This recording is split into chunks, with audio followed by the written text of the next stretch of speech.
concussion. Cold like 0 degrees. I'm out the cage, gotta let out the beast. Revolutionary, gotta let out the streets. Locked in a cage, I'ma let out the sheets. We came for one man, forget my peace. You take the west side, take on the east. I'ma put him in the cage, never let out the. I hear him chat to the noise, move too quick, can't stop for the talking. I hear him chat with the boys, man so tough, but mans keep walking, yeah. Just too sharp with the prize, right girls, let her tell me I'm awesome, yeah. Hot like fire on the pan, if you wanna touch me, please use caution. Stop that, stop that, stop that. Yeah! Welcome! Dan Le Batard Show, a Friday morning, the 21st of March. Good to have you aboard. I'm Jonathan Zaslow. Alongside is my pal Mike Ryan. Hello, how are you this morning? Oh, my God. I popped for that. There are local Zaslow marks in this market that remember hearing that. I haven't done that in years. Been a little while. I had to drag it out of you. You had a morning. I had him. Well, first of all, it takes me forever to get here, so like I'm able to accomplish a lot in the morning. I got to get up early. I don't normally get up early. Okay, I'm on my own schedule, and I got up early today and yesterday, of course. I'm glad to be back here with you today. Glad to have you back. And yeah, so I was out last night. I was with my wife. Sometimes you got to do date night, all right? You got to take the women out. You got to let them know that you still care about them. First night of the tournament, though? We went to a show, all right? So I am in control over that. And what are your thoughts on foreplay? Well, I mean, either you're good at it or you're not. And I would tell you, if you're good at it, you don't need to brag. I mean, it is what it is. But you also need to fight against certain allegations and, confidently stand your ground. Some more than most. Well, Jeremy, I'm proud of you. So I had some time this morning, which was great because I never miss a Florida Panther game. Never, ever, ever. I record every game, and last night. You got TiVo still? You have DVRs? Remember how long we called it TiVo? Yeah. It's like TiVo was the name to record something on television. Dude, that usually means you stand the test of time. Like, there are different search engines there, but people say, hey, go ahead and Google that for me. It doesn't matter what teleconference app you're on. Hop on the Zoom. Right. So, right. It's like, can I TiVo this? Was the lexicon in the lexicon forever until on-demand programming, I guess, and streaming. Yep. So I never miss a Panther game. I mean, I'm beside myself if I have to miss a Panther game. I love that team so much. I love you, Sacha Barkov. And so I didn't get to watch the game last night because I got home late. I was really tired. I watched the entire Panther game this morning.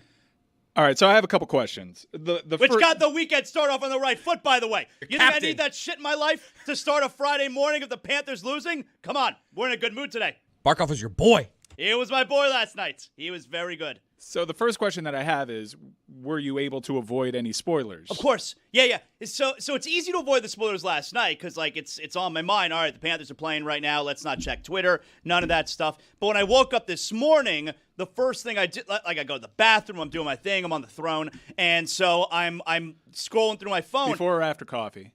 No, before. First thing. Before. Really? Yeah. Sometimes you need the coffee to activate it. Nope. I don't know what you got going on, but that's not the way I do it. No. And it's so well chronicled on these in this show. So I'm scrolling the phone. I'm like, oh, wait, hold on. I don't want to have the Panther game spoiled for me. So then I put the phone away, and I'm like, let's put the Panther game on. So I had the Panther game on when I'm getting ready in the bathroom this morning to come in and look all pretty for all you guys. And, yeah, I finished the game, right before I got here this morning. So you fast forward through commercials, but you watch everything. So you didn't fast forward through any of the games, so the whole game. So you started your morning with a 0-0. Yeah, I watched 60 minutes of nothing. Regulation, no scoring. tie. But it was a great game. It was. It was as good a 0-0 game could be. That third period, the goalies stood on their head. Great game. It was great. You had the controversy with Jenner kicking in the goal. That wasn't controversial. It was a very easy, let's take away that goal. That's cheating. Yeah, against the rules. No, it's pretty obvious. Easy. It's always controversial when a goal gets removed off the board, but it was, letter of the law, plain as so easy, plain as day. Yeah. That was an easy call to make and the right call, but they go into the overtime with a 4-on-3 advantage. Huge. Which Roy, delay a game penalty in the third period. Can't do that. It's cheating too. Yep. The 4-on-3 is the most difficult penalty to kill, right? Yeah. It has to be. When you start overtime on 3-on-3, I know that there's 5-on-3 penalties, but for whatever reason, if you go up a man in that 5-minute overtime session, it's pretty much lights out. To kill that would take teams are not used to 4-3 power plays. There's this fascinating stat that got chucked into our hockey chat yesterday that there were 776 fewer power plays called this season at this point in the season than last. Why is that? Well, one of the prevailing theories is that teams have gotten so good on the power play this season in particular that it is such an advantage that. So teams are being more careful and not taking penalties? Well, one argument could be teams are playing cleaner, but the other argument is the referees are taking note that giving a power play essentially gives another team a goal.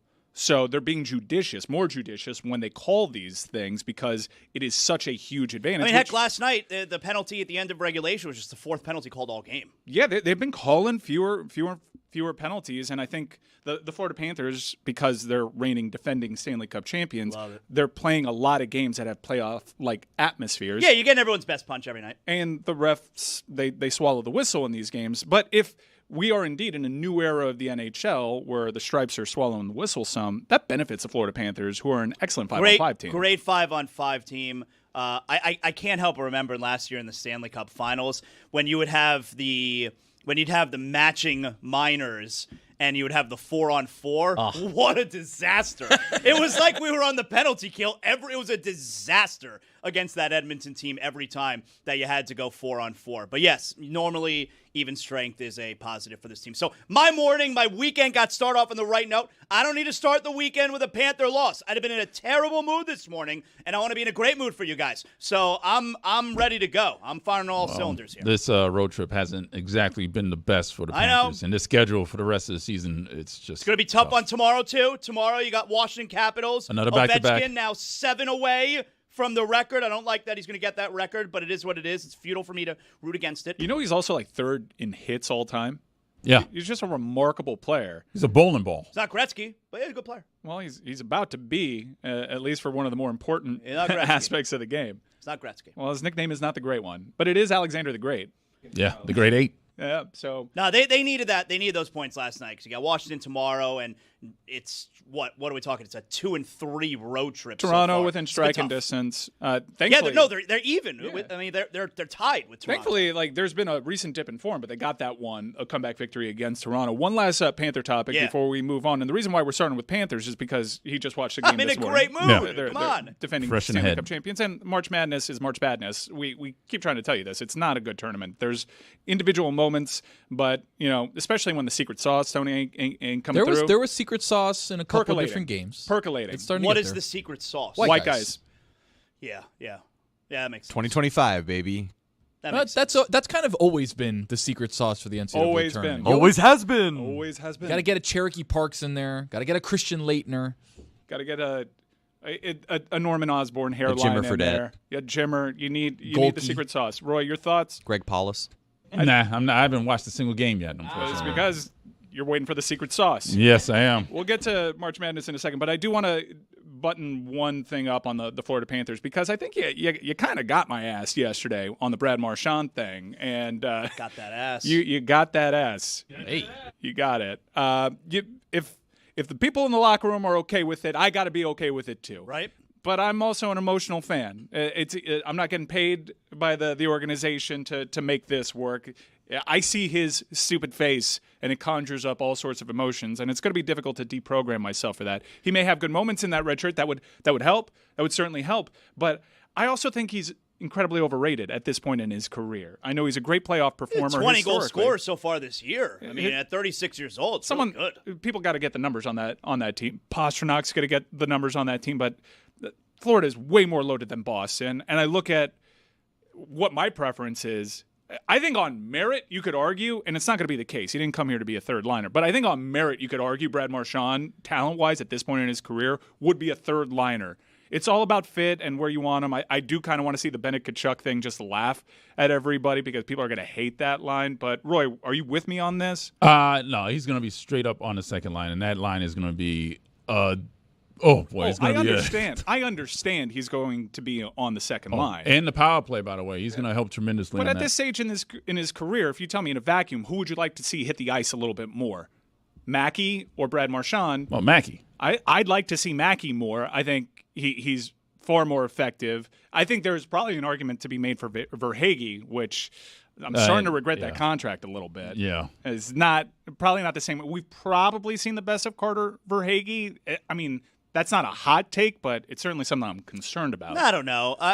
Guys, some of this stuff is random with the goal scoring. It's not like the NBA where if you're in the prime of your career, you're going to have these numbers every single year, no matter what. Like, it's a little bit like baseball like that, where there's some randomness. You could be in your prime and you didn't hit for average the way you did the previous year. Like, it's like that in hockey, too. You don't get as many chances. But I text you, like, the day after the Marchand trade. I was like, hey, Marchand, crazy, right?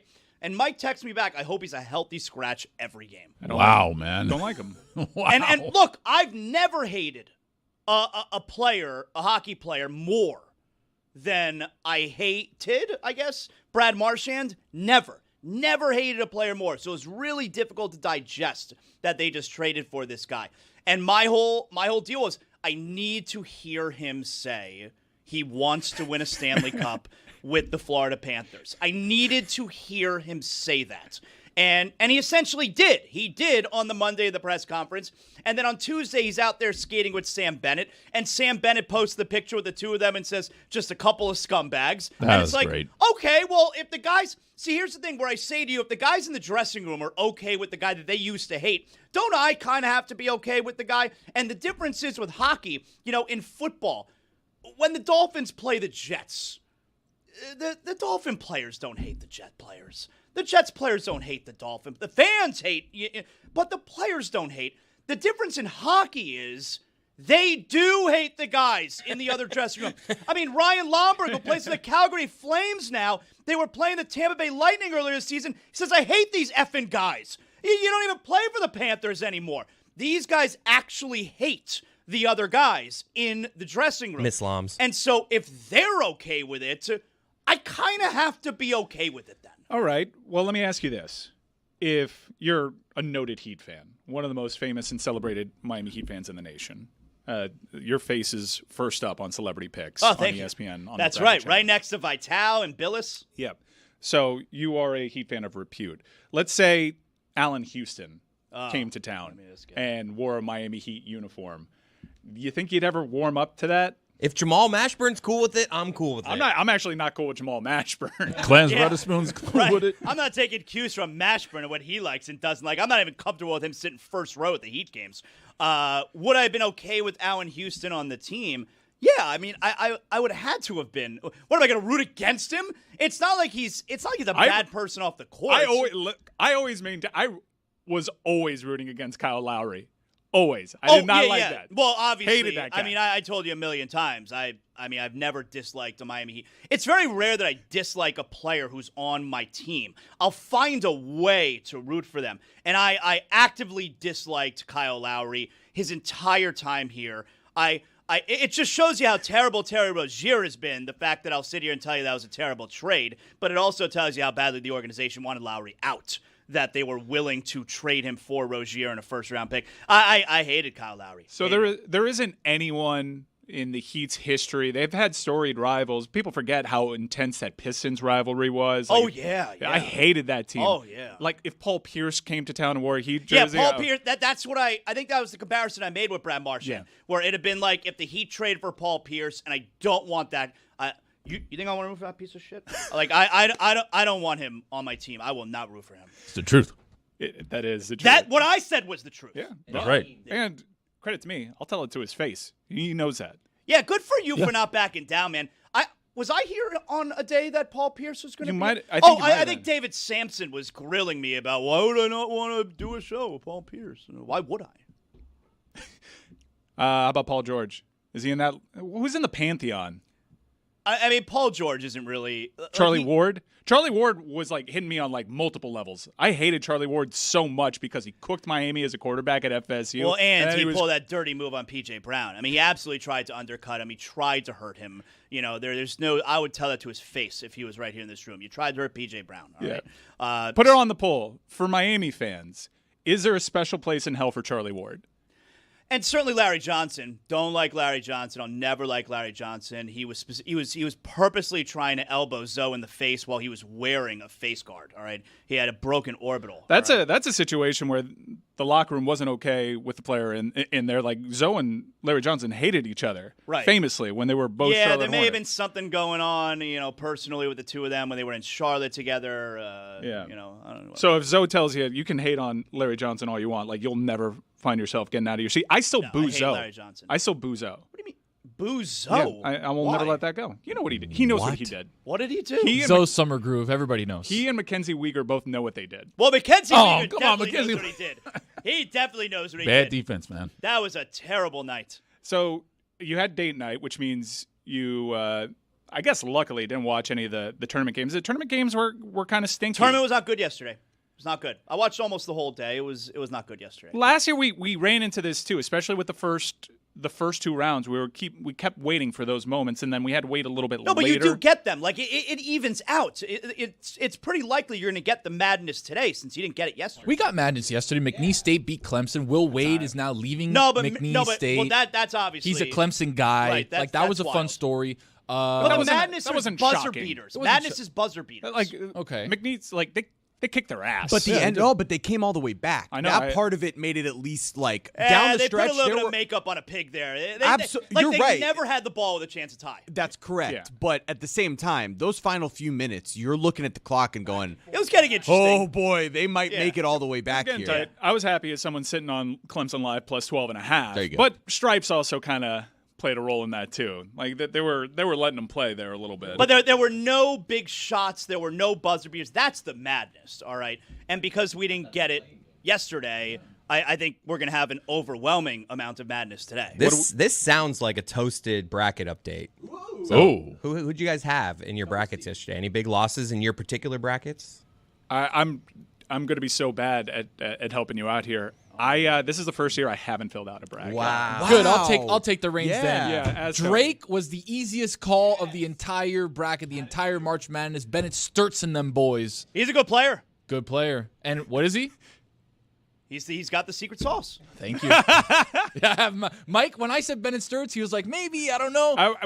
I'm like, that could only be secret sauce. Secret sauce, right? So Drake upset Missouri. I That wanted was a to big take one. Drake, but Taylor was so on Mizzou. Taylor out here like, everyone's taking Drake. I'm telling you, Mizzou's the play. SEC, I'm telling you, this Dude, year 2 SEC. weeks ago, Taylor told me Missouri sucks. Whoever they play in the tournament, pick the opposite. And I was like, okay, perfect. Put that, compartmentalized it, moved over, saw Drake, saw Bennett Sturtz, and I was like, oh, we're good. I mean, He how also happy was hyped up, Taylor yesterday with the SEC? I mean, Georgia's down 30-5. Yeah, but he hyped up Louisville for everybody, and they got their asses kicked by Creighton. It wasn't a great day for the Creighton, ACC. another weird. secret sauce. Yeah, but Creighton. I know you just did the dismissive, Jeremy. We do this every Me? month. I guarantee you there's going to be an ACC team in that Final Four. There always is. We're going to look at the lay of the land. The SEC teams will end up cannibalizing each other, and then we'll realize that the narrative is look, NC State made it, and they were crap last year. They made it to the Final Four as an ACC team. Miami was waving the banner. Speaking of Miami, I am locked in at 12:15. I will be watching my favorite Miami Hurricane men's basketball player of all time, Norchad O'Meara, as a slight underdog. Baylor, right? Yeah. That toasted bracket update is sponsored by Jimmy John's. They're finally here, and they're hot. Try the new toasted sandwiches at Jimmy John's. Order one today. So, Zaz, you mentioned you had date night. What'd you do? Yeah, sometimes you got to take the old girl out. You know, you got to let her know you care. And so I took her right across the street here. We went to MJ on Broadway, the Michael Jackson show that's at the Arts Center. How do you feel about that? I thought it was fantastic. I feel good. Like, you asking me if like I have, I feel morally weird about it. Well, it's complicated. I've long maintained, he kind of went at a good time. He died at a good time. He is what did, you're yeah, saying. I'm telling you. You mean for him? Advantageous for him. Yeah, look, in retrospect, good way to go out. Good time to go out. That was before a lot of stuff. Like, it was percolating again. People forget. Like, he was back in the headlines. I guess it's kind of strange. Like they danced around it the entire show. Like, the whole show is it's them putting together the Dangerous tour. And he's being interviewed by MTV throughout it. So you're going through like the timeline of his life leading up to the Dangerous tour, which was in the mid-90s. And they dance around that stuff where several times throughout the story it's do you hear what they're saying about me in the media? Oh, really? Yeah, that was the line every time. Do you hear what they're saying about me in the media? So that's the elephant in the room? Yeah, they don't give any details. It's just they're saying things about me in the media. Well, that's how you get it approved by the estate, right? That's how you got to go about things. I loved it, though. The place was packed, man. He's got incredible music. Incredible music. Incredible. Yeah, the way that I usually handle this, because if you try to, it's like whack-a-mole. If you try to die on a certain hill morally when it comes to music, you don't even know where half of your hypocrisies are, especially with legacy acts. Is there anyone more controversial than him? I mean, I guess you could say Diddy now. Probably. I bet you Diddy's like, well, looking at Michael Jackson being like, he never had to deal with this. He dealt with some of this, but he never had to deal with it, and this. it's obvious he never had to deal with it, right? And it's certainly not a contest, all right? No, but if but one we agree, but Diddy's let's make losing. it one. Yeah, Diddy's losing though. Right. But the things that Michael Jackson was being accused of is like it's the most heinous shit. Yeah, but but Diddy's also being accused of that too. Oh, is that yeah, right? No, yeah. It's full scope with Diddy. Yeah, It's all over the place. Trust me, Okay. He cast Again, not allegedly, a competition. All right. Allegedly, quite a wide pervy net he casted, but yeah, I don't know. I never know how to feel about the Michael Jackson stuff. Like Michael Jackson comes on the radio, I'm like, oh, this song's amazing, turn it up, and then it's like, all right, I never know how to feel about. I don't request the songs. I don't play them on touch tunes. But if it's on, don't stop till you get enough. I still haven't gotten enough. Every song. The wide pervy net, the worst of all the nets. Yes. Well, Brooklyn, pretty terrible. It hasn't worked out for that franchise since they moved, no doubt. But Pervy Net is worse than Brooklyn. I don't know, man. That place was packed last night. I know they're doing a bunch of shows at the Arts Center there. It seems like people are into it, so I don't think I have to feel bad morally. No, you don't. And I'm not here. I was just curious because the way that I govern it, I'm a huge Bowie guy. He's got some stuff. I'm a huge Prince guy. He's got some stuff. I think there is something to be said for like a sheer magnitude, like with Deshaun Watson. I was rooting on teams that had players that had some of that stuff surrounding them, like Kareem Hunt. When Kareem Hunt scored a touchdown, I was like, yay, go Browns. When they acquired Deshaun Watson, I was like, I'm That's out. very tough. There is like a sheer magnitude to it that is just unavoidable. But the way that I go about it is, I don't think I feel like listening to Diddy today. I don't think I feel like listening to Ryan Adams today. I still listen to Bowie, so I'm where are my conflicts out here, and it's not a black and white issue. It's very difficult. Don't matter if you're black or white. But here, like Kanye, I don't feel like hearing a Kanye. And Kanye was one of my favorite artists of Why? all time. What happened with Kanye? I have so many Yeezys in my closet, and it's just like He I'm dropped like, Bully, by the way. They're so comfortable too, Yeezys. Damn. I love the way that the shoe looked in joggers, and I'm like, I think I just got to throw them out at this point. Remember, like he was starting, like he got. What size are you? Hold on. What size are you? What size are you? 13? What size are you? Adidas School, as you know. I gotta. I don't know why I'm waiting so long to. I'll probably donate them, have them go to a good cause. But I can imagine like someone's like, I can't do this. It's bad for my brand. Maybe your local JCC. The bad for the brand. But he's cooked. He's cooked. But if I hear Power, if like someone's coming up to bat and they use Power in the background, I'm like, interesting choice. But this will forever slap. I'll be clapping along. It's just tough. Like it's hard because of his mental illness and because of like how different he is now. I think it's almost easier to silo away like, oh, before he lost his mind, like College Dropout. I Miss the Old Kanye became a meme, and people have such a relationship with some of that older music that I get why it's hard for people to disassociate their love and what they felt in that era. Graduation is one of the best albums of all time. And you're stuck there like, oh, he made Graduation, but then he does all that stuff, and you're like, what do we do? His fingerprints were across like 25 years of hip-hop, not just as a rapper, but as when it comes to production. Where do you draw the line? Like, I'm going to stop listening to Jay-Z now. I'm going to stop listening to Kanye-produced tracks. Like, I think you draw the line when they're like a super shitty person, which seems to be the case with Kanye. But as opposed to even like Diddy's being accused of things. Okay, you could assume it's true. Whatever. I mean, Osama bin Laden's attorney was like, I can't do this.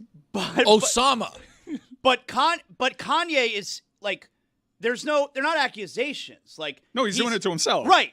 It's right there. Yeah, he's got a you're watching him do it. swastika medallion. He's selling swastikas. It's happening. It's right there in front of us. Yeah. You know? So I think there's a major difference there. Yeah, no doubt. Mike Schur handled this well in his book, How to Be Perfect, where he talked about sort of separating the art from the artist, and the way that he sort of drew the line ultimately after going through the different philosophical conversations was if you were a fan of someone, whether it was growing up or into adulthood or whatever, and then you learned these things about them, it's making the choice, all right, I'm not going to consume anything new. That so sounds I can like go Michael back, Jackson. right? And Michael Jackson is a good example of that. Where, hey, I listened to all of this music growing up. It was a part of my childhood. I associate it with these positive memories that I have, X, Y, Z, and so if they were to somehow find an unreleased album and then try to profit off of that, then now, I'm not supposed no, to I'm listen to not that? gonna. Well. That would be the line. I'm following Schur's line there because it's been an easy, someone finally did this for me. I have direction as to how maybe I can morally justify one way or another. There are just Ryan Adams is actually a wonderful example, Mike, of like there's some of that older music that, you know what? Damn good music. Maybe I want to go back and listen to it. It was you have whatever association with that artist, but now you know that these things have happened. Maybe you make the line of demarcation whenever those events happened. Maybe you make the line of demarcation once you've learned about it. It's really complicated. It's why the art versus artist conversation is one that no one's really been able to solve. That's just people trying to make themselves feel better. Yeah, that's all it is. That's it's all the of old this, stuff, right? I promise. Well, no, I won't listen to anything new. No, That's the whole thing here. I is think trying a lot to of find people. that line. I think a lot of people are having such a difficult time trying to think for themselves on this one that they welcome like someone doing the thinking for them.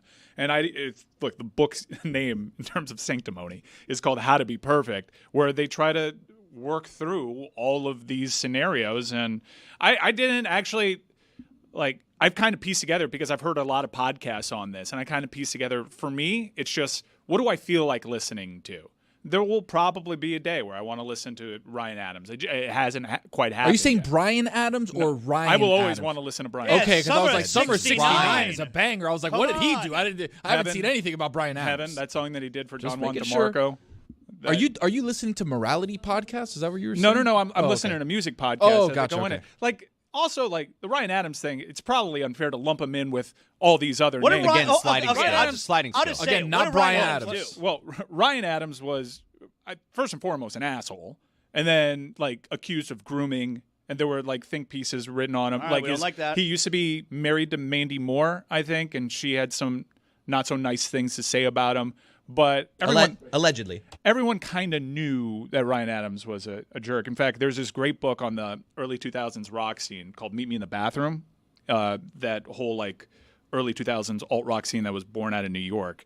And it's kind of, and this was before Ryan Adams got canceled. And it's basically everyone, all these addicts just putting all their problems on Ryan Adams. He was the foil of the book. And I kind of felt bad for him there. It's okay, this is very clearly the Strokes narrative. They're not taking any ownership of their own actions. Ryan Adams is what the hell? I just opened a door and this guy was asking me for heroin.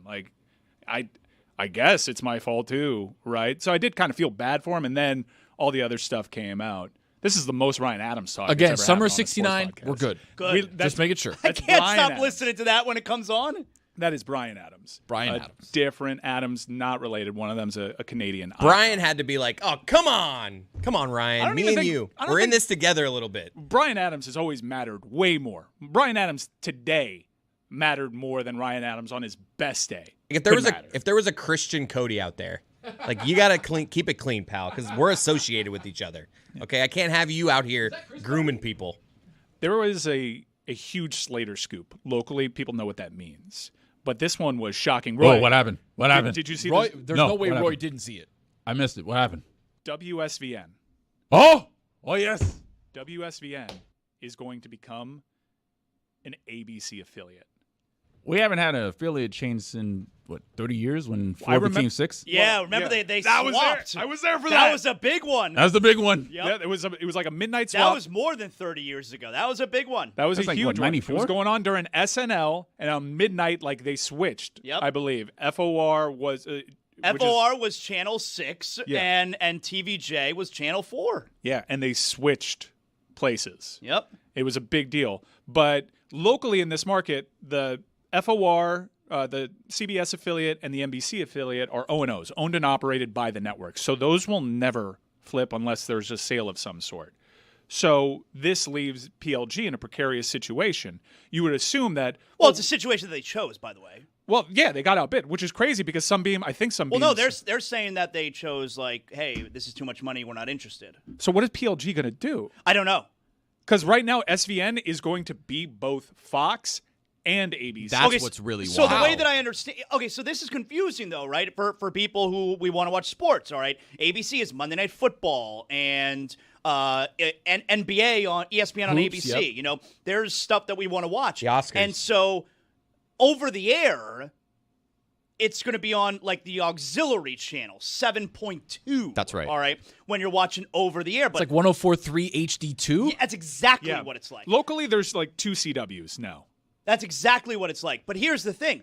I don't know about you guys. I don't watch over the air, all right? Like I have streaming. And so I'm confused as to how I'm going to get ABC on my streaming subscription. This is a huge problem when it comes to the local channels and streaming. But let me put everyone at ease. We will still have Will Manso. Oh, thank God. Oh. Actually, can someone text Will Manso? Because I have can. questions about what this means for us locally. I just saw a post, and I didn't read all of it, but I just saw somewhere in there, I'm sticking around. They'll still have local programming and local Well, news. so are they just going to come up with they're going to produce their own local shows? They're going to be like Whammy on Miami. For those, like, I know I'm dating myself with that, but Whammy was trying to sprout out in the network game as an independent, get all these talk shows that were available for syndication. Neil Rogers had his show simulcast on Whammy on Miami, and they actually had local sports rights too. They had the Marlins and they had the Miami Heat. Whammy had the Heat road games. Because back then, home games and road games were different channels for our local teams. And ESPN's Mark Jones was the sideline reporter for the Heat on Whammy. Sports Sound. Jonesy. Do you remember Sports Sound? Absolutely. Yeah, during the NBA lockout, they had to chain up the basketball court that was behind them. I loved Whammy on Miami, Whammy Kids. That's where you got your Fox afternoon cartoons on the weekdays. What am I asking, Will? What is going to become of WPLG? Like, what's the move here? What, from a programming standpoint, what's on prime time on PLG? Are they gonna make a play for local sports? So you probably can't say that, and he's probably got some conflicts. that there, part but is interesting, right? Like they could be a player locally, right? Does WPLG decide that their money is more worth it to try to do something similar to what's happened with the Panthers here? Yeah, right? they probably wish this happened a year ago. right. Yeah, no doubt. They would have been a player on, For sure. on the Panthers. But I'm just curious at the decision for WPLG, a legacy channel, a channel that matters down here, to make the decision we're not going to be affiliated with a network anymore. And it's a pretty big network. ABC, they got a lot of big stuff. ABC, good channel. ABC, good channel. ESPN's getting a Super Bowl, which will be simulcast on network ABC. That is a decision that PLG made. WPLG, I'm just going to read based off of what their article says on their website about these negotiations. So We get some good spin. Let's hear it. this is what they have to say, is that after months of negotiations between the Berkshire Hathaway-owned television station and the network, the two parties could not reach an agreement to extend the affiliation agreement, and as a result, ABC will pull its programming effective August 1st. Quote, "We made a generous offer to ABC, but it became clear the two sides were not going to agree on a new deal." This is according to WPLG's CEO and president, Bert Medina. Quote, "Broadcast television stations across the country have announced massive layoffs in recent years. WPLG is proud that we've not had layoffs, but it became clear that if we accepted the deal ABC was proposing, we too would have been forced to lay off employees in order to pay the hefty price the network was demanding." And they went on to basically say that at this point, the network TV model in association with local TV isn't quite as beneficial as it used to be, because you can stream so many of these programs on streaming services. So the benefit used to be, people have to watch us on ABC to watch, say, the NBA Finals or things like that. But now that there are all of these sort of alternate channels that you can get through streaming, they're saying that the benefit is no longer there. Yo, just tell me how I can watch my shows. Super confusing. Well, I feel like if you're not in the industry, you're just like, what are you guys talking about? yeah, I know that this show has national appeal. This is like more locally geared. We have a local icon here, a local luminary in Jonathan Zaslow, and I'm curious, Andrew. what the I am curious at what the strategy is for PLG going forward. Do they lean hyper local? Do they, because there's still a place people channel surf and watch conventional networks. Dude, Like, you put on a fishing show and somebody will watch it. are they just The gonna have fishing report, shows? South Florida Fishing Report, if you get them on PLG, everybody's going to watch. Do they just go? Do they still have Jeopardy?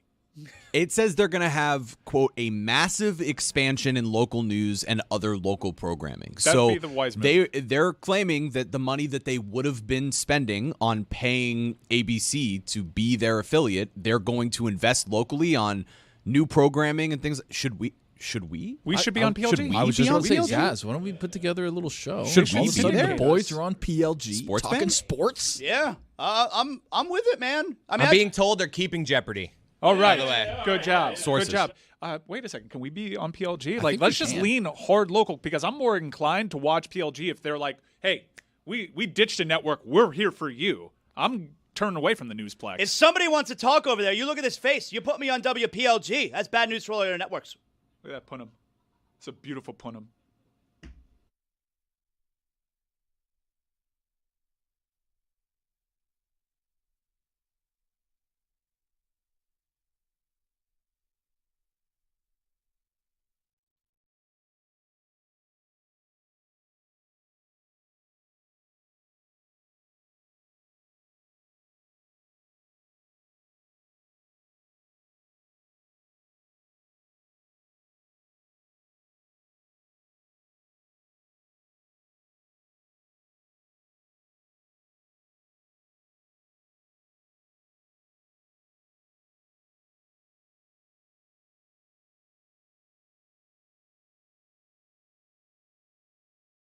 People are watching women's sports.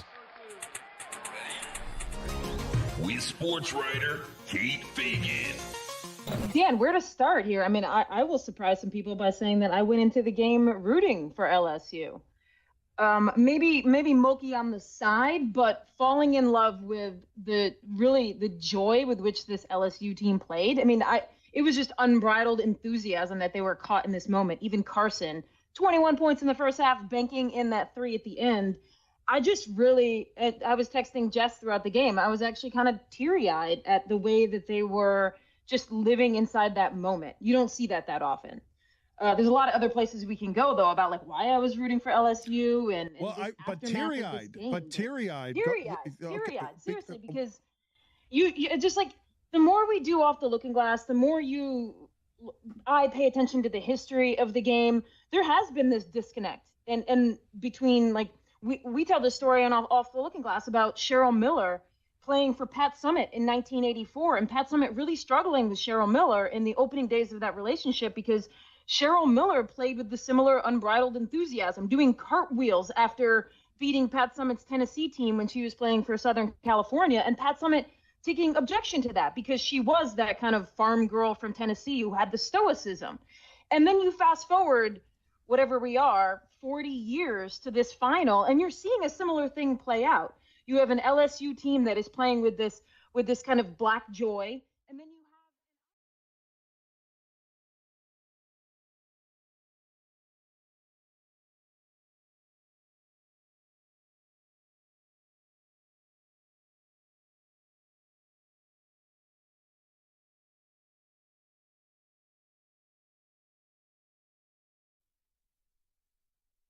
Who is Le MVP? Michael Malone of the Nuggets made this point earlier this week.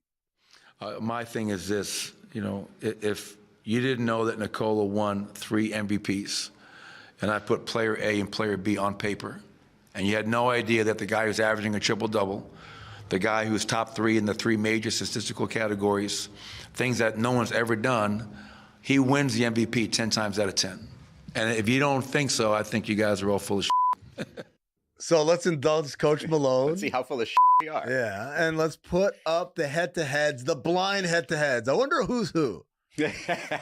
Oh, I'm player B. No, look, yeah, it's pretty obvious. Like you've got Nikola out there with 29, 13, and 10, and even the percentages. Like, Yeah. show me the writer. Show me the one standout who's going to. Is it Shaq? Show me the one NBA coverage person who was going to say, "Oh, player A clearly because of the point." Okay, so let me say this.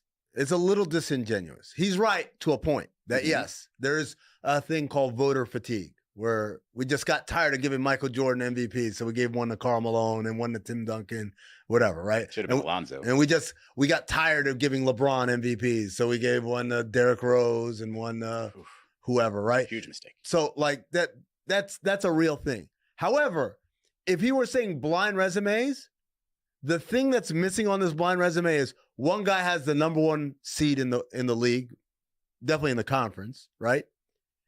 And one guy doesn't. One guy's team beats all the best teams. And one guy's team is 3-10 against the top 6 teams. So it's like, that's an element of the blind resume that he's not factoring in, because ultimately, Izzy, to me, this is an argument born out of what MVP means. Correct. The league does not define what most valuable player is. It says, when you ask them, they say, what does it mean to you? And so people take it one of two ways. Either the guy who is clearly having a great statistical season, like Jokic is, or the guy who is most responsible for the success of one of the most successful, if not the most successful team in the league, which is Shai Gilgeous-Alexander. There's no statistical argument that's going to make Shai look better than Jokic. That's, look, like Coach said, it's never happened. We're talking about things that Wilt never did, right? But at the same time, there's no success argument that Jokic can have, not just because they don't have as many wins or even close to as many wins as Oklahoma, but again, because of their failures against the other great teams in the league this year. Well, so my issue there is how many statistics, if you want to just throw the stats onto that, how is that going to boost SGA statistics, the 10 wins? Because I look at the 10-win difference. I look at him, the Nuggets being 3-10 against the best teams and saying, okay, they've won 3. They're working through an injury, probably plagued season with Aaron Gordon being out a lot. Murray hasn't really been injured, but has been inconsistent somewhat. And yet, with these insane numbers, best we've seen in forever, he is still keeping his team not just afloat, but what we call it, top 4 in the Western Conference, which is a difficult place to be. So how do you measure that versus SGA? Because normally I would say, yeah, if he was in a different conference and sitting in the 8th seed, and be like, oh yeah, that guy's not getting my votes. Yeah. But they're close enough to where I think it's clear which one is doing more of the heavy lifting. Oh, hey there. I didn't see you there. Hey, did you like what you just saw? Well, you can get a lot more of that. Me and Amin on Oddball, Monday through Thursdays on YouTube and wherever you get your podcasts. See you there.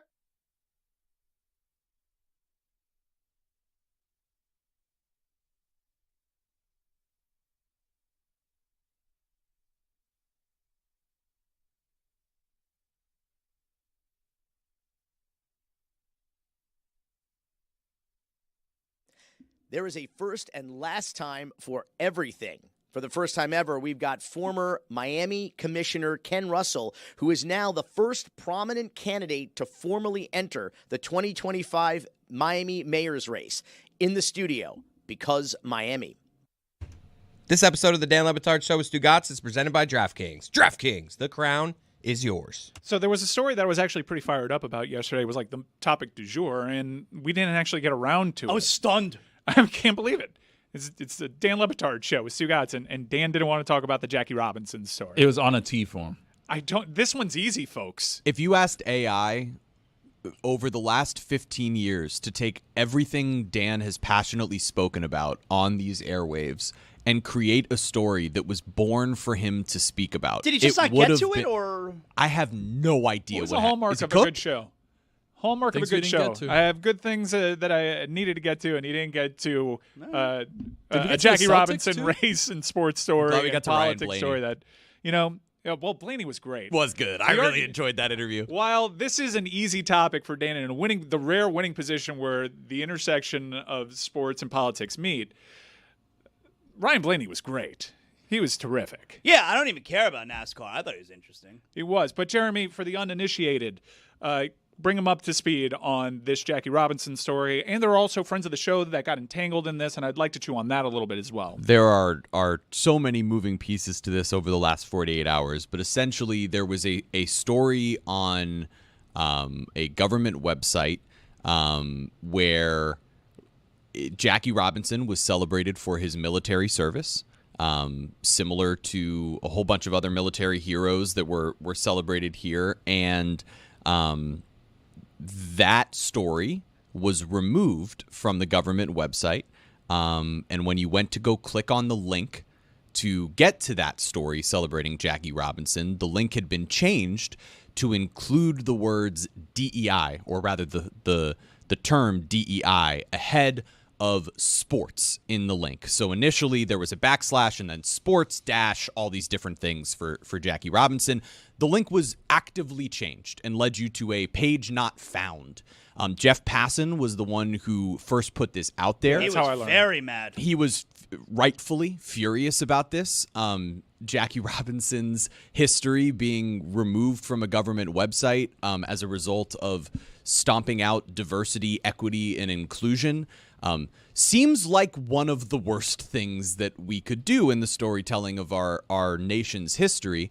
And what was really wild is that the statements that Passan received, and I can pull those up in just a second, basically doubled down on what it was that had happened, not, acknowledging maybe there was a mistake, maybe there was this. Several hours later, of course, the article was restored because that's what happens. These people try to do everything, and if you don't catch them, they'll just keep doing it. So it's up to journalists like Jeff Passan to catch people in the act and force their hand. And so now the article is back, but only after these statements said things like, we don't see color, essentially, when it comes to Jackie Robinson, the man who broke the color barrier. But why was it considered DEI, Jackie Robinson? Because he's black. He's black. But he was. It's not a hire. He was drafted. Well, no. So this part is interesting too, right? Because they mean black.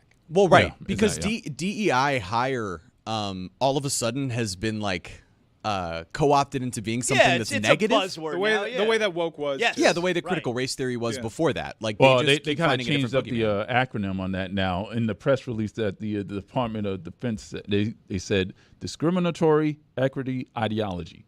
Oh, it's remarkable. That's incredible. It's remarkable because so they're saying on it that the reason that it was there originally was because he's black, not that he was hired. Because the term that Roy is saying there that they're using, that's why it was on the page, right? Because this discriminated against whom? Jackie Robinson or white people? That's where it kind of they're feels trying like to say it's only included there, but we're only making note of this accomplishment because he's black. That's what they're saying. Well, I mean, with Jackie Robinson, yes, right? He broke the color barrier. Yeah, that was that's he was a great player, but also he was the first to break the color barrier because he was a great player, but that was a big deal. Huge deal. I'm gonna read kind of his thing. The statements here for you guys, and I apologize for the fact that these are somewhat wordy and will it be less confusing than the PLG statement? Probably. Okay. So Jeff Passan reached out about the removal of the story from the Department of Defense website, and this was the statement he received back. As Secretary Hegseth has said, DEI is dead at the Defense Department. Discriminatory equity ideology is a form of woke cultural Marxism that has no place in our military. It divides the force, erodes unit cohesion, and interferes with the service's core warfighting mission. We are pleased by the rapid compliance across the department with the directive removing DEI content from all platforms.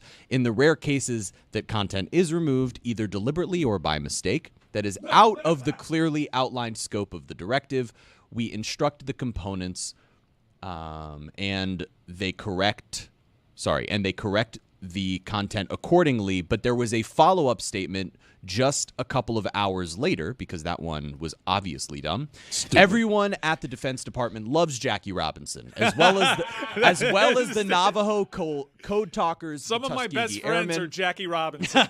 The Marines. I went to a Jackie Robinson wedding once. The Marines at Iwo Jima.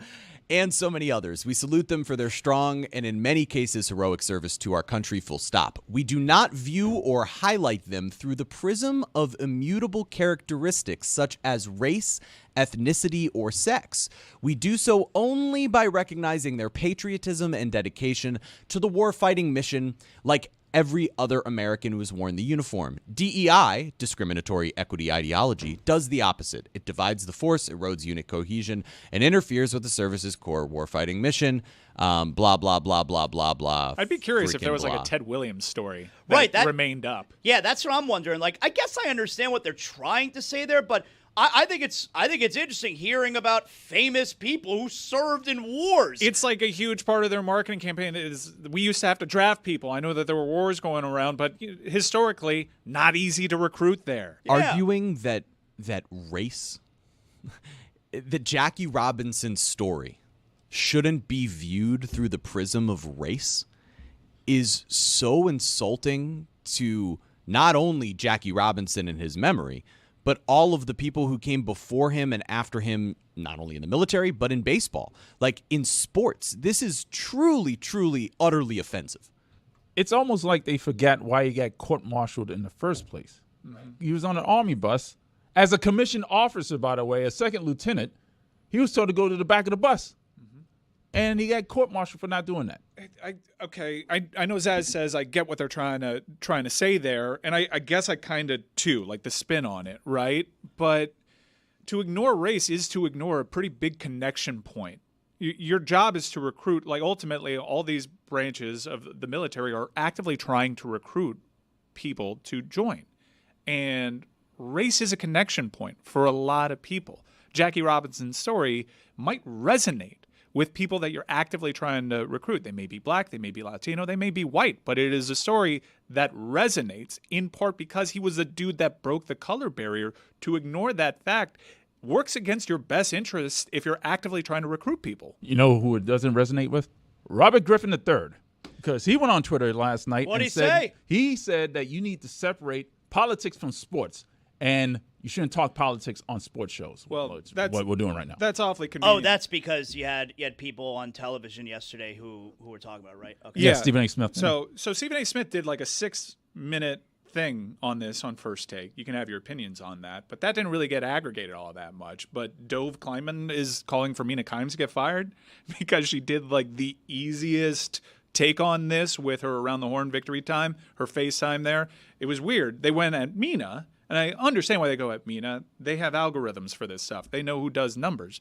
But they ignore the dude that apparently can talk about, well, not apparently, negotiated in his contract. He can talk about politics with full autonomy over there. Is it possible that's why they didn't, No, it's not. Because they go at Mina because Mina does numbers. It's like if you check Breitbart, they still post about Megan Rapinoe occasionally because they know what gets traction over there. Mina Kimes does numbers, invoking her name and calling this amorphous account because it's not a real person anymore, but they can't actually say it's not a real person anymore because that goes against Twitter's rules because a guy can't just sell his account. So you have this bot essentially that has a whole bunch of different people working on it. An aggregator essentially. Yeah, doing the cute calling. Should Mina Kimes be fired? ?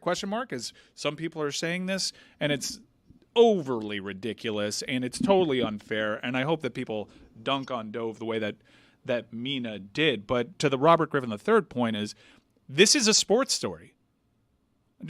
Jackie Robinson's like one of the first names that comes to mind when you want to talk about sports. Yeah. Jackie Robinson did sports. He did nothing yesterday. Like his legacy was just existing. Anything that involves Jackie Robinson is sports. It's sports. Anything. Literally the most important athlete in the history of sports. It's really amazing. And the fact that he broke the color barrier, and you want to insinuate that, in turn, color has nothing to do with his story. Like, look, Jackie Robinson was one of the greatest second basemen of all time.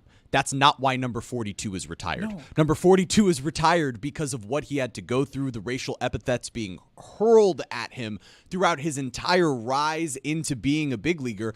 And then, by the way, he is one of the greatest players of all time. So those who want to derisively call him a DEI hire, as if, by the way, that's a bad thing, and as if he was only included because he was black. You just flatly don't know ball. You people want to side with these dorks that don't know ball? These nerds that don't know ball, that don't know anything about the history of our game, our American pastime? You want to be racist and not know ball? I just can't believe it. I really can't. This is one of the most wild stories. And like continuing to try to shape this narrative that DEI is a bad thing. Diversity, equity, and inclusion. Well, that's not what that means anymore. They changed it. But we all understand, Ideology. right? All of these American individualists, what this means, right? Diversity. What's the opposite of that? Wait, Jeremy, I feel as passionately about this as you do, but I do want to try to keep it to sports a little bit in that sports was just doing sports. Right. Sports was, in this instance, just minding its own business. It's just minding its own business, and sports realized, hey, there's sports that's being removed. Why is sports being removed? Politics comes over and grabs sports, and it's not the other way around. And trust me, it's hugely frustrating because the same people that tout that line, and I don't know if Robert Griffin III has expressed this before, but I'm watching the Daytona 500, and I'm seeing Donald Trump fly in and take several laps around the Daytona Motor Speedway, and I can't exactly keep politics out of sports there, can I? I mean, remember, he did call NFL players sons of bitches for kneeling. Yeah, there's a lot of times where politics gravitate to sports to lift it up. Look, Donald Trump essentially one of the big issues that Donald Trump campaigned on and was successful on and found general consensus even across the aisle was that trans swimmer, that's bad. We can't have guys playing in girls sports. Like, this is the line. And while that is crude, there is general consensus on this topic, even amongst liberals. And it is a winning position. So they come to sports all the time to grab their winning positions. All the time. Sports has actively been trying to stay out of politics. Hell, even this show has, kind of. Like, we know that you don't like it. So sports is sportsin'. When politics comes over and grabs sports, sports has a right to clap back. Especially on something like this, which is so easy. I mean, if it was an actor or a musician, black actor, black musician who they removed from those pages, like Mina Kimes wasn't going to be using her FaceTime on Around the Horn for it. It's because it's Jackie Robinson, and Jackie Robinson is sports. Like I said, and in any place where Jackie Robinson is mentioned, that's sports. I saw someone tweet that the fact that at this present time, Mina could go on the air and basically say, like, hey, Jackie Robinson's historical significance tied to his race, and that would make her a punching bag for the right-wing media just shows where we've gone generally in this country. Like, it's pretty amazing that just saying that out loud could turn you into some sort of symbol of, quote-unquote, cultural woke Marxism. And also, there are people that are still defending its removal because they've just decided to commit to the party line when the party itself has come out and said, my bad. Like, we got that one wrong. It might have even been a mistake. It's kind of surprising that they did that, though, no? No, it's not. This is what they do, man. Look, there have been lives. I was at a town hall last week, and there was a marine biologist for NOAA that got fired, and her supervisor didn't know about it. She got a crude letter, and it wasn't even signed, did not know who fired her, went to the superior. This is a worker that had hit all her marks, even attained a bonus because she was so superlative at her job. Her supervisor didn't know about this. I believe there was another scientist that worked on hurricanes that had actually gotten fired in a similar fashion, then rehired, and then a day later fired again. All of this is messy. It's like they're literally typing in. They're taking inventory of what could be lumped into DEI, and that is about as crude as it can get. Jackie Robinson, black guy, DEI. And they're just typing that in and eliminating things. And they're doing this with people's lives and jobs, and they're just typing in these things into a big machine and just crudely cutting things out. And people like Jeff Passan and all these other journalists need to keep catching these things, especially things like It's a good day for journalism yesterday. It was. It was a good day for Very sports. rare. It was a good day. It was a good day for sports, and this was something I think everybody can kind of get behind. Jackie Robinson, to quote the great Jonathan Zaslow, awesome. Awesome. This one's easy. They admitted hours later they got it wrong. Why is this a hill to die on still? Because when you're involved in something that feels cultish, there's no admitting that you're wrong, even when there's admission that you're wrong. I mean, the general defense was like, oh, well, they're probably running all of this through an algorithm, and the algorithm made a mistake. Well, then what's your algorithm trying to do if it's removing Jackie Robinson from the Secretary of Defense's website, from the Department of Defense? It's just really shocking to me that people are digging in their heels on this one, and it just feels like a pretty winning position on the other side to go, hey, Jackie Robinson rocks, man. You don't have to dig your heels on this one. Everyone admits, like, this was a mistake. We can all move on. You don't need to have a think piece as to why we're right, and you certainly don't have to say sports stay in your lane here when they were. They absolutely were. And if it wasn't for sports, they would have gotten away with this heinous thing. So thank you, sports. This is the thing, right, with sports. I mean, you just brought up trans athletes, right? And this is why I thought Pablo's episode that he did on trans athletes a few months ago was one of the most important things we've done at Meadowlark Media, because oftentimes what this administration is doing is using sports as a vehicle to point something out, right? Take it as a minor thing. Oh, we don't want quote unquote men playing in women's sports. And you make the trans community this divisive community that you attack, that you bring to everyone's mind, hey, there's this bad thing and we need to stomp it out. And now you can see those same people who initially said this is just about sports literally calling to remove trans people from society, period, end of discussion. Get rid of them. If you're going to start here with this conversation on Jackie Robinson and the history of race in this country, it's the same slippery slope, and they're doing it on purpose. Division is good. This is an easy place to cause division, and it's not often that that administration has an overwhelmingly popular position, and the sentiment in this country aligns itself more with that view than what is projected onto Democrats, which may not even be accurate. Like I said, within the Democratic Party, there's general consensus and an alignment there. But it's just an easy winning position, and Dems probably have to find a different talking point on it. We move on to something of, I guess, not equal importance, but pretty seismic nonetheless. John Cena's heel turn. Oh! Now, John Cena, for many of you know about this. It's basically there was everything before John Cena's heel turn and then everything that happened since. One thing that I can't wrap my brain around, Zaz, is what's in it for Travis Scott? I'm very down on this Travis Scott. By the way, can I also tell you, not only have I been to a Travis Scott concert, but I was on the railing, on the floor, at a Travis Scott concert. Look at me, Louie. How is that look at me, Louie, if I say that I was at a concert? I didn't say I had lunch with him anyway. That is surprising. You were there with your son? I was there with my son. Well, you should have said, no, I was there by myself. I love Travis Scott. I don't know anything I ride about the railing at Travis Scott I don't concerts. know anything about Travis Scott. My son was there with a few of his friends. I was hanging underneath in the Doers Lounge, and I thought the show was almost over, so I went out so I can kind of meet up with my son, and I have the all-access pass, and I'm just kind of waiting on the rail, which, by the way, no one else is on the floor. I'm like the only one on the floor, so everyone saw me. I'm on the rail at the Travis Scott show. Did you have a good time? And I was there. I was on the rail for like 30 minutes. The show just wouldn't end. It was really strange. No, I didn't have a good time. It was weird, man. I don't get it. He's got a great energy. He's a good live performer. He's kind of oh my god, I've never seen a crowd like the one at that show. It's like the new rock show. It's like the new mosh pit. All the way up top in the rafters, jumping up and losing down. their minds. Yeah, pretty crazy. In terms of like being able to control an audience and command an audience, for better or worse, given Travis Scott's history, sometimes it gets away from him.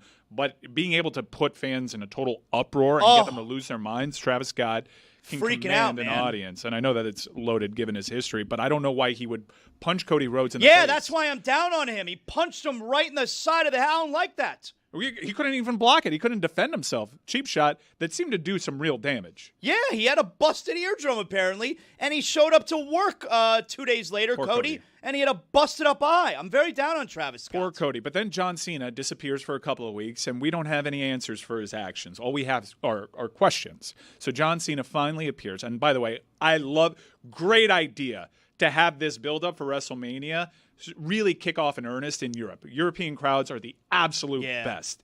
They are so good at these wrestling events. And I don't want our big sporting events overseas. I don't like that. I want all big WWE shows overseas. If I can't be at the show, I want it to be overseas. Well, they're just so used to song incredible. because of soccer. It's very soccer. Yes, because their sporting culture is so great. Where here it's just like, let's go Cena. Defense. Maybe the occasional everybody clap your hands.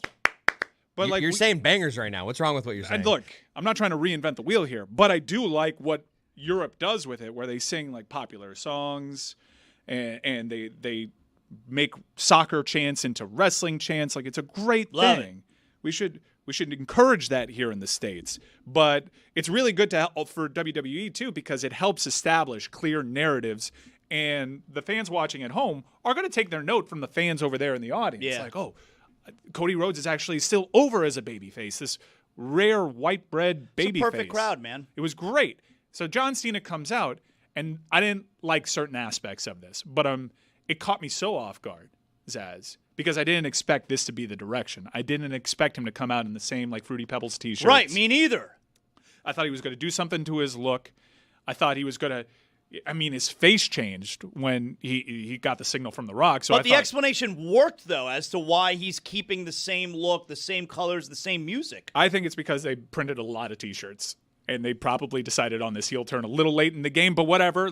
That's fine. But there's logic here. They can reverse engineer. It was just totally expected that, okay, we're going to make John Cena the chicken shit heel. Okay, that's not exactly, but it makes sense with the long-term storytelling because John Cena hasn't been able to win a match on his own, head-to-head. So he resorts to some of the evil. But I didn't like that he didn't mention The Rock. I didn't like that he didn't mention Travis Scott. He's going to be on TV again this Monday and the Monday after that. Let it play itself out over a few weeks. I'm willing to go with this. I think that I was really surprised. This past week was about, I got a problem with the fans. Yeah. So and maybe Cody alphaed him. Yeah, and so maybe next week will be, all right, this is why I now love The Rock. This was refreshing in that Cody has kind of been built up by all of his, going up against The Rock, going up against Roman Reigns. He's always been, every Raw leading up to WrestleMania was Cody Rhodes getting his ass kicked. There wasn't time for Cody Rhodes really in any of these he's worked some good matches, good programs with Kevin Owens and AJ Styles where he's gotten to be a tough guy. But I really like the dynamic, which is Cody Rhodes, I've headlined WrestleMania, you lose all the time. If this is the guy that I'm facing, I'm going to kill you. And then he called him a whiny bitch, which everybody's going to think is cool. If you call someone a whiny bitch in wrestling, you're the much cooler guy. They go to that well occasionally with Cody Rhodes when they really want to hammer home a point. I'm not the biggest fan of it, but I want the storytelling to evolve. But I was so caught off guard by him coming out with his traditional look and by the logic to his turn and not invoking The Rock that I was like, okay, I'm kind of in on this because I'm surprised by it. And it's not often that wrestling surprises people, and it's done so with this. The part that's also interesting to me is, and there's a meme out there now with the kid who was that a plant? No way was that a plant. He had the sticker still on the shirt. No way. It looked like a plant. What's the matter with you? And you got the kid who was shook. They had the camera locked in when he goes and this kid, they talked about that one. Well, they may have told him, hey, there's a kid sitting right over here. He's wearing your gear. Maybe that's the kid you point out. We'll be ready for it. He's got great seats. Yeah, Plant. And so you got this meme now of this kid who is shook. And I'm just thinking, man, because wrestling wasn't like that when I was a kid, where I'm a huge Hulk Hogan fan growing up, the age that kid was in the crowd. And if my hero is now telling me as a kid to go F myself, that's wild to me that kids are probably so sad at what's going on there on my television that I'm super entertained by. The logic behind a dude that has just been beaten down by social media and fans I can't do right, and after 20 years it's finally gotten to me, it actually tracks. And a lot of it's actually happening in pop culture, too. We're seeing like Drake fatigue, and he's kind of had a bit of a heel turn. Certainly happening in hip hop a lot with some of the other names that we've referenced there for way different reasons. But it does kind of tap into what's going on with pop culture. The guys that were celebrated are now vilified through a lot of their own, in some cases, heinous actions. But it's cool to see art kind of imitate life a little bit here. And I'm very curious to see where this one goes. I'm excited. This is fresh. And it's not often that WWE feels fresh. Look, there's a good guy, there's a bad guy, someone gets low blowed. There's only so many things that you can do in the world of wrestling. Turning John Cena heel, we have seen it before in his earlier days, but not as as a megastar, as the face of a generation of wrestling. So I'm really curious to see where this one goes, and I'm super hyped for WrestleMania season. Are you going out there? I'm not going out there. It's a shame. This one's in Vegas. I know. I'm not going out there. Hang out with all wrestling fans. It's a little bit super too far. I mean, it's a very long flight. You know, it's 2 nights. It's even. I mean, these ticket prices. It's the Super Bowl. West Coast WrestleManias, by the way, are the best. They start early in the day. Yeah, they start. Yeah. So you're done. The worst part about leaving show Philadelphia, ends like 8:30. It takes you an hour to leave the stadium. We're like, all right, boys, what are we going to be doing now? It's 1 a.m. It's hard to catch a vibe there. West Coast WrestleMania. Yeah, let's go out to dinner. Awesome. Yeah. No, I'm not going. I'm not going this year. I'm sorry. Tony, you're looking a little rough around the edges lately. Is this a new look?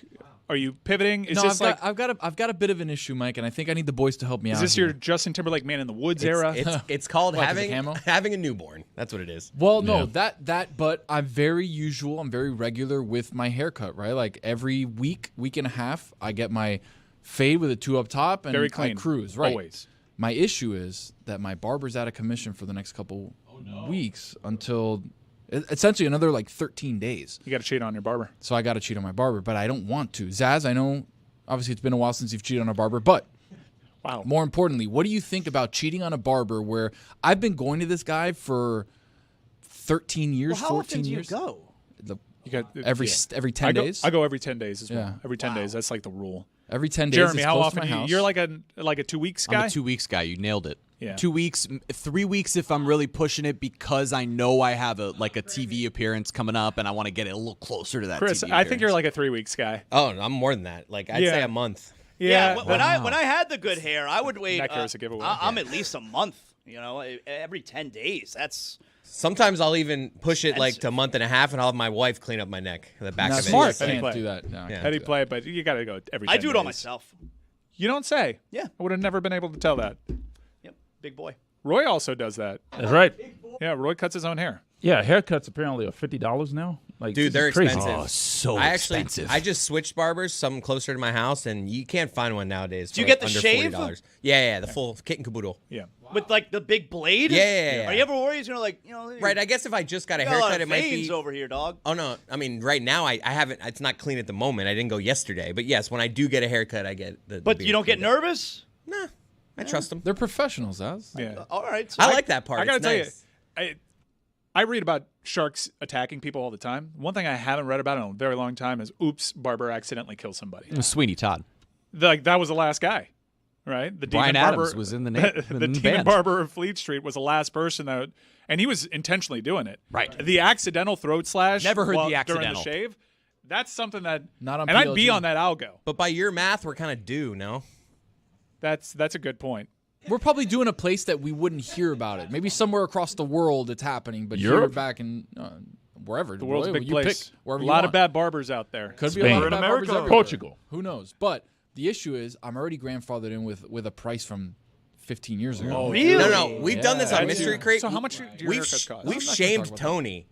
You shamed me for much- being loyal to a guy for 15 years? It's like one of his, it's a good buddy of his, and he's still giving him $15 for a That's not haircut. true. This guy's losing money I don't off understand. of Tony. It's not $15. You're asking if you should go and cheat on your barber. Does your barber think that when he goes on vacation, you're just not allowed to get a haircut? That's what I'm saying. We mean, talked he's on about vacation. It. I know. We talked about it too. He's like, hey, in March, I'm going to be out. I'm doing this and that. And I was like, okay, cool. All right, I'll worry about it in March. But now it's March, and now I'm worried about it. Yeah, you gotta go price, to man? somebody else, man. So What are Mike you paying? Fuentes. What are you paying? Don't worry about me. I'm curious. I'm not going to take a quiz. Zaz, how much do you think is too much for a haircut? Definitely Tell you what, 50. I'm gonna. Well, I know what here's haircuts cost because I take my kids. I mean, if you're a male and hang you're on. paying $30, Hang on. a lot. I wrote down the number that I pay every 10 days. Yeah. I wrote it down here. I'm just going to slide it over to you on the table. You Okay, tell let me me if see. that's too This much. is including tip. This is including tip. Including this is my all-in And is this a price. shave also? Yes. Okay. I bet it starts with a 6. Is that too much? It's more than that. That number is offensive. What's the first number? That number is shocking. All right, let's work backwards. What's the last number? 0, Zero. 5? 0. All right, good. All right. So 60, 70, 80. Did I net was one of those 3? It Yeah. was. It can't be 80. It was 70. Okay. That I just told you over 30. Now, granted, I didn't say the beard, but if you're paying over 30, you're a male. I think that's a lot. Mine was 45 before tip. What do you tip there? 5 or Yeah, what do you 10? tip? I go. I recently picked it up from 15 to 20. Whoa! Yeah, I go 50. I gave You're giving 60 a bucks. 40% tip then. I tipped $15 on a $45 haircut, so I paid 60. Look, Rosie's good. You know who goes to Rosie? Ubaldo Jimenez. You think I'm not going to trust Ubaldo Jimenez's barber? $70 every 2 weeks, you said? Every 10 days. You won't go Ubaldo.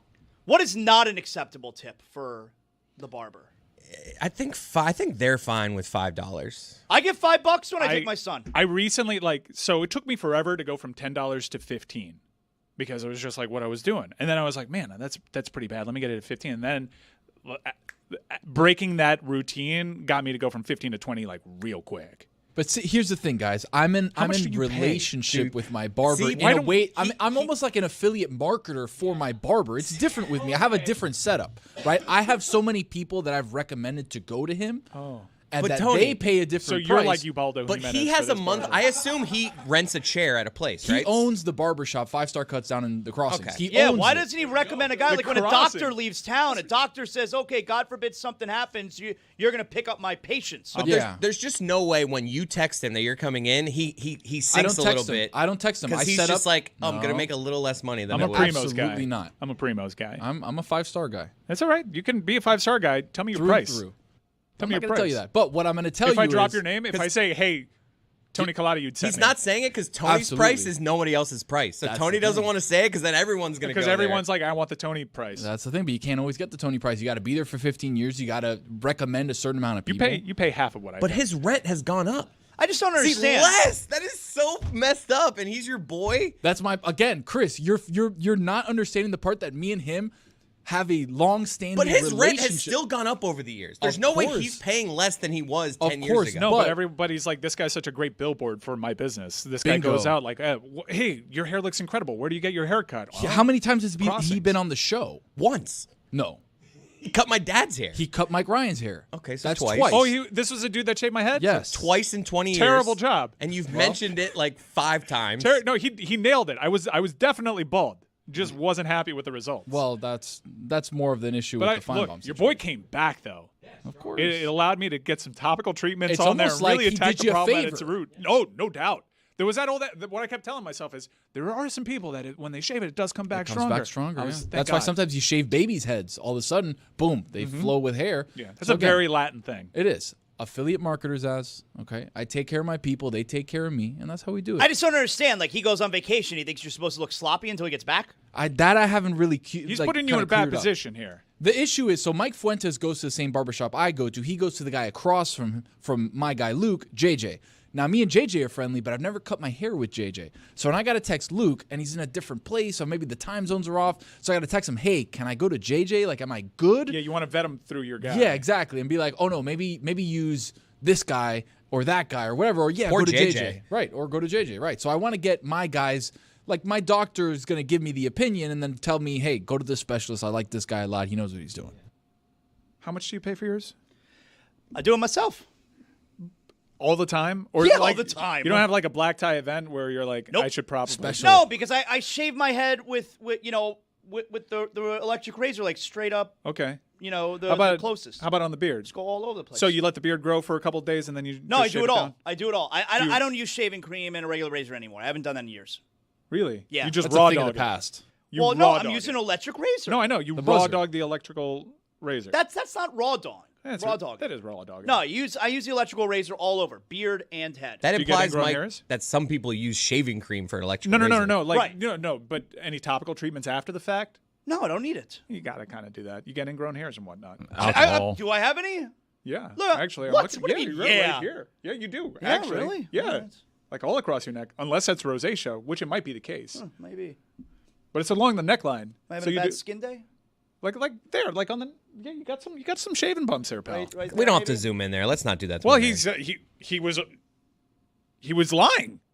Not It was a lying. lie. Maybe I'm mistaken. You can't call me a liar right here. He was saying that he didn't get ingrown hairs or shaving bumps, and like No, I do it on myself. Oh, Zaz, why don't you go full beard? he has over a dozen. you know why I don't go full beard? I used to, but my beard comes in like all white now, and I look too old. There's stuff for that.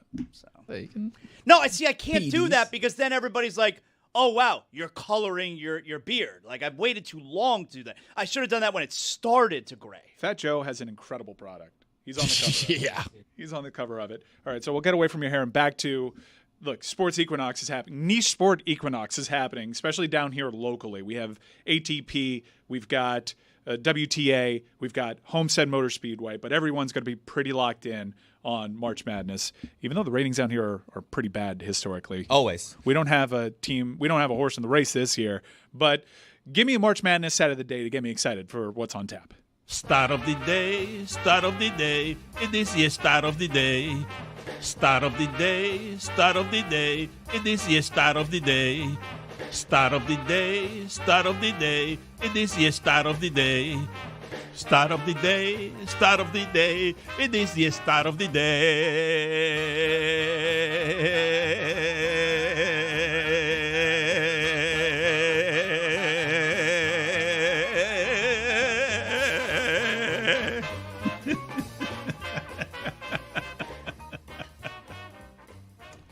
This is very exciting.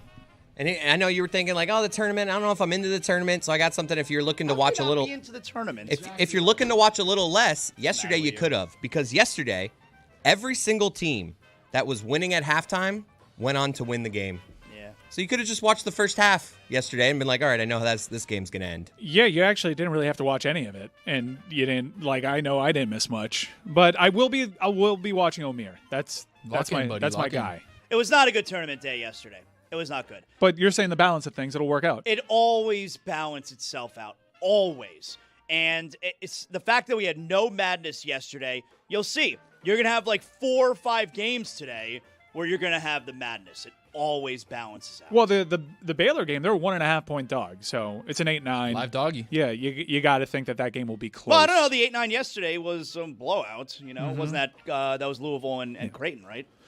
Another tournament that, is kind of hit or miss so far is the March Sadness tournament, Chris. Let me remind the people, though, that stat of the day brought to you by Evan Williams Bourbon. Game day's #1 pour. Evan Williams Bourbon, straight bourbon whiskey, Bardstown, Kentucky, 43% to 45% alcohol by volume. Enjoy responsibly, 21 and over. Go get yourself a taste. Oh, so good. So March Sadness, polarizing again this year. I think a lot of the feedback that I'm getting that's on the negative side is from exclusive podcast listeners, and I kind of get that because these are fan-submitted videos, and they're largely visual. You have the fan pointing and stuff. So we'll do a better job of trying to describe what's going on by not stepping on some folks. But do we have any submissions today, Chris Cody? Yes, we have a bunch. Go to our social media. You can vote on all these. Watch all of our submissions.